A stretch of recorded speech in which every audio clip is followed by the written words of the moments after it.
Paul Schrader, roteirista de filmes como Taxi Driver, Touro Indomável, A Última Tentação de Cristo, entre outros, resolveu se juntar ao estúdio mais badalado da atualidade e fazer um novo filme. E qual foi o resultado dessa empreitada? É o que vamos conferir hoje em No Coração da Escuridão.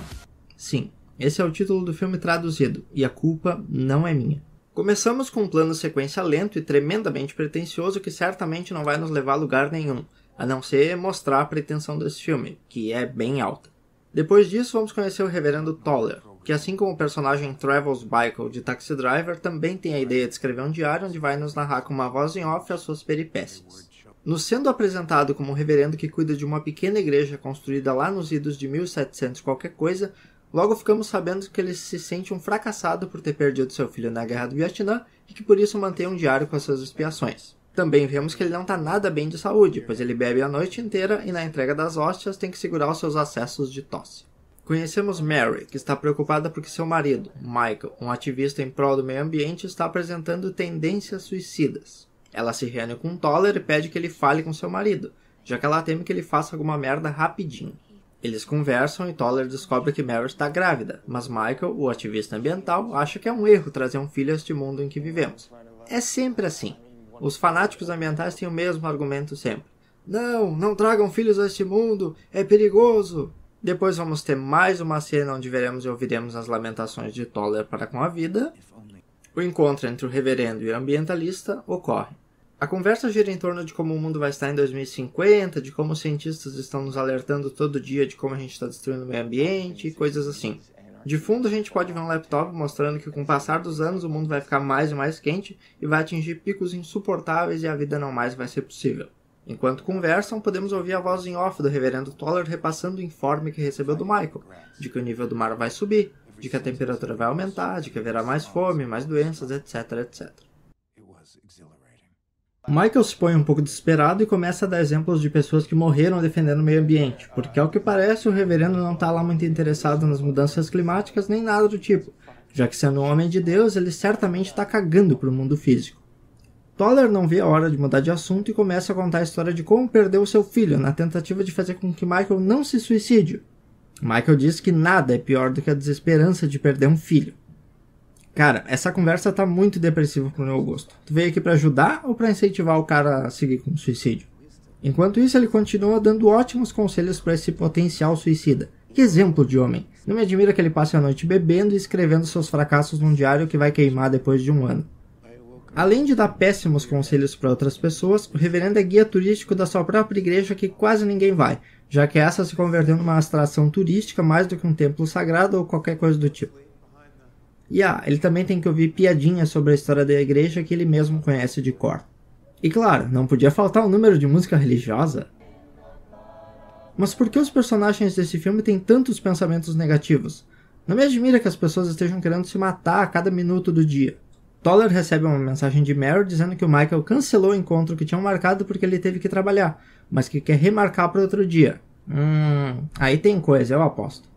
Alguns dias depois ele volta a se reunir com a Mary, já que essa ligou para ele extremamente preocupada porque encontrou um jaleco suicida dentro das coisas do Michael. Mary se mostra cada vez mais desesperada e pede ajuda para ele. O Toller decide que vai se livrar do jaleco e pronto. Ele tenta deixar a Mary um pouco mais tranquila, dizendo que não vai chamar a polícia e vai abordar o assunto com o Michael de maneira mais tranquila. Reverendo Toller, não sei se tu é a pessoa mais esperta ou mais burra desse mundo, mas não me parece nada sensato manter um jaleco com bombas dentro do próprio quarto. E o carro continua sujo. E mais referências a Taxi Driver. Conforme o filme avança, vamos acompanhando a deterioração e os impulsos suicidas do Toller. Quanto mais doente ele fica, mais ele caga para si próprio. Toller recebe uma mensagem, mas desta vez não é da Mary, e sim do Michael. Ele pede que ele vá se encontrar com ele num parque, junto a uma determinada árvore. Isso me cheira a suicídio. A você não, Toller? E o que nós já suspeitávamos, acontece. Junto a essa árvore que o Michael escolheu, está o cadáver dele sem metade da cabeça. A polícia é chamada, a Mary é avisada do suicídio do marido e o Toller passa a ser definitivamente o substituto do Michael na vida dela, já que a partir de agora ela vai querer ver ele incontáveis vezes e também vai querer fazer coisas que ela e o Michael faziam juntos. Esse filme poderia se chamar Toller, o substituto. Depois de conversarem um pouco, o Toller encontra uma carta onde o Michael deixou escrito seus últimos desejos, que inclui ser cremado junto a um lago que está poluído e que põe para tocar uma música do Neil Young. A cena toda é bastante triste, ali a gente realmente sente a tristeza de todos os personagens do filme. É um momento bem bonito e bem triste. A função termina e o Toller vai se encontrar com o Ed Balk, que é o cara que comprou a igreja onde ele trabalha e não permitiu que ali fosse construído um estacionamento.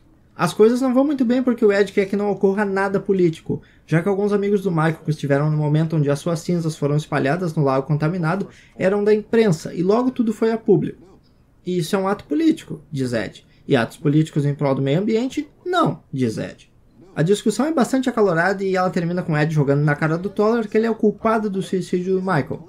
Ah, como eu gostaria que alguém matasse esse filho da puta! Depois de levar o resto das coisas do Michael para sua casa, ele começa a dar uma olhada em umas fotos que tinham dentro dessas caixas. E ali tem de tudo, mas são basicamente imagens de desastres ecológicos. Nesse ponto eu entendo, já que as preocupações do Michael eram bastante genuínas, mas ficar obcecado com alguma coisa não é nada saudável. Toller vê cada vez menos sentido na própria vida, e quando começa a dar uma olhada no laptop do Michael, ele encontra uma lista das 100 empresas que mais poluem no mundo, e em quinto lugar está... adivinhem? 1, 2, 3. Claro, Indústrias Balk. A mesma indústria do cara que comprou uma igreja em decadência para se autopromover. Isso aí! Tendo cada vez mais espaço na sua vida as ideias do Michael, o Toller passa a estar cada vez mais obcecado com o jaleco suicida que tem guardado em casa. Porque, né, nunca se sabe quando a gente vai querer se suicidar, não é mesmo? Mary mais uma vez se sente sozinha e vai ao encontro do reverendo, alegando nervosismo e sei lá mais o que.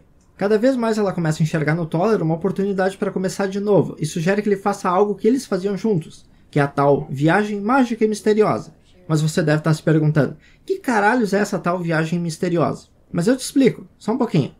Ela e o Michael acendiam um baseado e um deitava por cima do outro e começavam a viajar loucamente. Simples. A teoria é assim. E na prática é assim. Olha só, eles estão levitando. E isso que eles nem fumaram maconha. Agora o baseado bateu. Olha isso. E eles nem fumaram nada. Imagina esses dois chapados mesmo. Depois dessa viagem alucinante por montanhas de neve e outras de lixo, o Toller vai se encontrar mais uma vez com a Mary, onde ela vai dizer que quer ir na cerimônia de 250 anos da igreja, e o reverendo diz que não, que ela não deve ir de jeito nenhum, porque não vai ter nada atrativo lá. E por que ele não quer que ela vá lá? Porque, claro, ele está preparando uma surpresinha para todos. Ele vai se matar? Vejam só que surpresa. Eu realmente não esperava isso. Parabéns, roteiro. O dia da festinha chega e ele prepara tudo. Veste o jaleco suicida e se prepara para a coisa toda. Mas ele vê a Mary na igreja e muda de planos. Ele pega uns arames de aço, passa ao redor do corpo e começa a apertar. Porque, claro, ele é um reverendo. E sendo um reverendo, ele sabe que é um pecado se matar. Ou seja, ele vai se flagelar. Depois desse momento intenso de flagelação, a Mary entra na sala onde ele está, abraça ele com a roupa toda cheia de sangue e os dois parecem que vão viver felizes para sempre. Os créditos sobem e o filme acaba. Depois que terminou o filme, a única coisa que eu pensei foi: por que eu não me dei o trabalho de ver ele antes? As metáforas religiosas aqui são extremamente bem trabalhadas, inclusive no plano sequência inicial, que vai ditar o tom do filme, onde a gente vai ver um reverendo que foi engolido pela sua própria fé e que está vendo a sua igreja se tornar um mero negócio nas mãos de pessoas nem um pouco religiosas. E sendo um filme do Paul Schrader, ele vai estar lotado de referências ao Taxi Driver, como o comportamento pessimista do Toller, o fato de ele escrever um diário, sem contar os inúmeros planos que, se não são iguais, são extremamente semelhantes aos do filme escrito por ele em 76. Vemos o tempo todo personagens perdidos que encontram a solução substituindo suas perdas por pessoas que encontraram no meio do caminho, como é o caso da Mary, que vê no Toller a oportunidade de ter a sua filha em um ambiente sadio, ao mesmo tempo que inconscientemente ela restaura a fé do Toller pela vida. O reverendo Toller também passa pelo mesmo processo, encontrando no meio de tantas turbulências um propósito para sua vida que até então não tinha rumo algum. Conhecer as ideias do Michael e sair dessa redoma na qual ele estava vivendo é o sopro de ar fresco que ele tanto necessitava. Além de, claro, encontrar a Mary, personagem que, apesar de compartilhar as crenças do Michael, não compartilha a mesma desesperança que ele. O filme é muito bom e eu recomendo fortemente que vocês assistam. Eu tive que assistir ele umas 2 ou 3 vezes para pegar ele 100% e eu garanto que a experiência vale muito a pena. Nos vemos na semana que vem. Fui!